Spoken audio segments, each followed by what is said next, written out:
जीवन में सफलता के लिए सबसे महत्वपूर्ण बिंदु आत्मविश्वास के बारे में। दोस्तों, हर कोई चाहता है कि जीवन में वह सफल हो। अपने कार्य क्षेत्र में मेहनत और काबिलियत का महत्वपूर्ण स्थान होता है, परंतु यदि हमारे अंदर आत्मविश्वास नहीं है तो हमारे द्वारा की गई मेहनत और हमारे काबिलियत का कोई बहुत ज्यादा महत्व नहीं रह जाता है, क्योंकि हमारे अंदर जो काबिलियत है वह बिना आत्मविश्वास के बाहर नहीं आ सकती। इसलिए व्यक्ति का आत्मविश्वास होना बहुत आवश्यक है। यदि व्यक्ति आत्मविश्वासी होगा तो वह किसी भी क्षेत्र में सफल हो सकता है। इस वीडियो में हम आत्मविश्वास को तोड़ने वाली 5 प्रमुख तथा महत्वपूर्ण आदतों का जिक्र करेंगे, जिनसे हमें बचना चाहिए। एक सफल व्यक्तित्व के लिए आत्मविश्वास को तोड़ने वाली इन आदतों से हमेशा हमेशा बचना चाहिए। पहली आदत, दूसरों के साथ लगातार तुलना न करें। जी हां दोस्तों, ज्यादातर सफलता के उत्साही व्यक्ति स्वयं के दूसरे लोगों के साथ तुलना करते रहते हैं।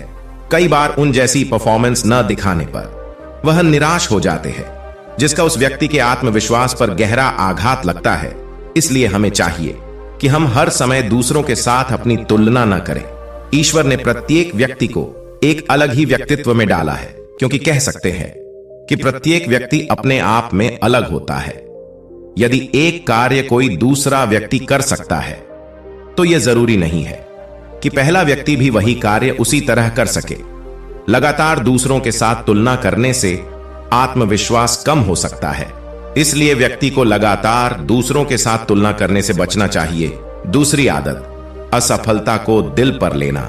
यदि आप किसी प्रकार से किसी कार्य में प्रथम बार या द्वितीय बार सफल नहीं भी होते हैं तो भी अपनी असफलता को दिल पर नहीं लेना चाहिए, क्योंकि यदि हम असफलता को दिल पर लेते हैं तो हमारे मस्तिष्क में पॉजिटिविटी की जगह नेगेटिविटी ज्यादा आ जाती है।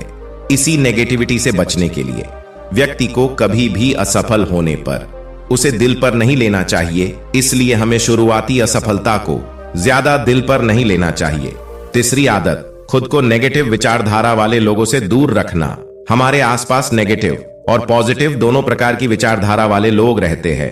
कुछ लोग ऐसे होते हैं जो हमारी असफलता को भी सफलता की ओर बढ़ने के लिए प्रेरित करते हैं, और कुछ ऐसे लोग भी होते हैं जो हमारी असफलता को बार बार भुलाने का प्रयास करते हैं और हमें निराश करते हैं। ऐसे नए नेगेटिव विचारधारा वाले लोगों से अपने आप को हमेशा हमेशा बचाना चाहिए, क्योंकि कहां भी गया है कि जैसा करोगे संग वैसा चढ़ेगा रंग। इसलिए हमें सफल लोगों का संग करना चाहिए, या यूं कहे तो सफल लोगों के जीवन से प्रेरणा लेनी चाहिए, भले ही वह हमारा शत्रु ही क्यों ना हो। चौथी आदत, खुद पर दया करना। जी हां दोस्तों, मनुष्य की सबसे बुरी आदत है खुद पर दया करना।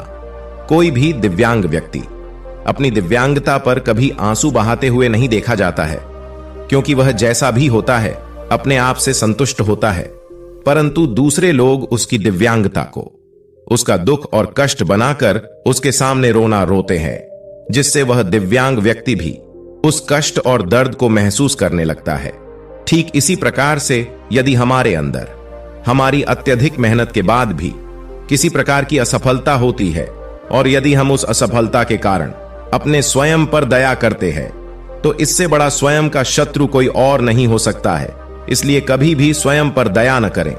ऐसा करने से आपका आत्मविश्वास न केवल बना रहेगा अपितु बढ़ेगा भी। पांचवी आदत, लगातार ज्यादा सोचना।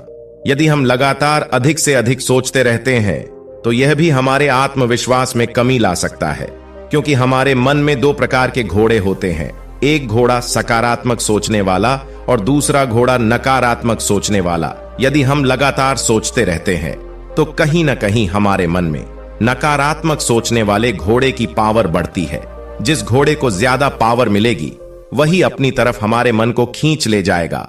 लगातार ज्यादा सोचने से नकारात्मकता की ओर हमारा मन चला जाता है, जो कि हमारे आत्मविश्वास को कम कर सकता है। इसीलिए हमें अत्यधिक नहीं सोचना चाहिए। छठी आदत, उपलब्धियों को याद करें। जीवन में हासिल की गई उपलब्धियों को याद करें। इससे आत्मविश्वास बढ़ाने में मदद मिलेगी। व्यक्ति को एहसास होगा कि वो अपने बारे में जो भी खराब सोच रहा है वो उससे कई गुना अच्छा है। इससे उसे खुद की कीमत समझ आएगी है। एक डायरी में अपनी उपलब्धियों को लिखने के साथ उससे जुड़ी कोई तस्वीरें हो तो उसे रख सकते हैं। जब भी कॉन्फिडेंस लेवल कम लगे या महसूस हो कि हम कुछ नहीं कर सकते, तो तुरंत डायरी देख लें। 7वीं आदत, गलतियां करने से न डरे। गलतियां करना कोई गुनाह नहीं है, इसलिए गलतियां करने से घबराना नहीं चाहिए। जब व्यक्ति किसी काम को पहली बार करने की कोशिश करता है तो उसमें गलतियां होना स्वाभाविक है। इसी वजह से गलती करने से न डरे, क्योंकि व्यक्ति गलती करके ही सीखता है और आगे बढ़ता है। हाँ, एक बार हुई गलती को दोबारा न दोहराए, इससे आत्मविश्वास भी बढ़ेगा।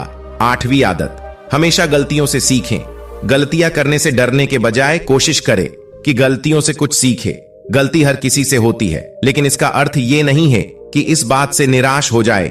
इस बात का ध्यान रहे कि गलती करने के बाद लक्ष्य को हासिल करने की कोशिश को नहीं छोड़नी चाहिए। गलतियों से सीखे और आगे बढ़ने का प्रयास करें, इससे आपका आत्मविश्वास नहीं डगमगाएगा। 9वीं आदत, परफेक्शन की चाहत न रखें। परफेक्शन का मतलब यह नहीं होता है कि खुद को बेहद ज्यादा परेशान करें। ऐसा करने से अपने लक्ष्य से भटक सकते हैं। अगर आप हमेशा सोचेंगे कि हर काम परफेक्ट हो, तो ऐसा नहीं हो सकता है। इससे दिमाग में टेंशन बनी रहती है और काम भी गलत हो सकता है।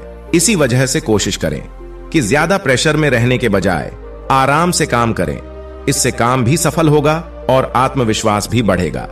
11वीं आदत, सही शब्दों का चयन और बोलने की कला। सबसे जरूरी बोलने की कला सीखना है। आत्मविश्वास बढ़ाने के लिए यह जरूरी कदम होगा कि जिसे अपनाना चाहिए। अगर आप लोगों के बीच में बोल नहीं पाते हैं, तो इसकी शुरुआत अपनों से कर सकते हैं। शुरुआत में घर के सदस्यों व दोस्तों से बातें करें। इसके अलावा छोटे छोटे फंक्शन में अपना योगदान दें। ऐसा करने से आपके अंदर बोलने का कौशल आएगा। बोलने की कला सीखने के साथ ही सही शब्दों का चयन करना भी जरूरी है। इससे आत्मविश्वास बढ़ाने में मदद मिलेगी। दोस्तों, आज हमने आत्मविश्वास को कम करने वाली कुछ आदतों के बारे में चर्चा की। उम्मीद करते हैं कि इस प्रकार की आदतों में सुधार करके हम निश्चित रूप से सफलता की ओर जा सकते हैं। मिलते हैं किसी नए मोटिवेशन वीडियो में। तब तक के लिए धन्यवाद।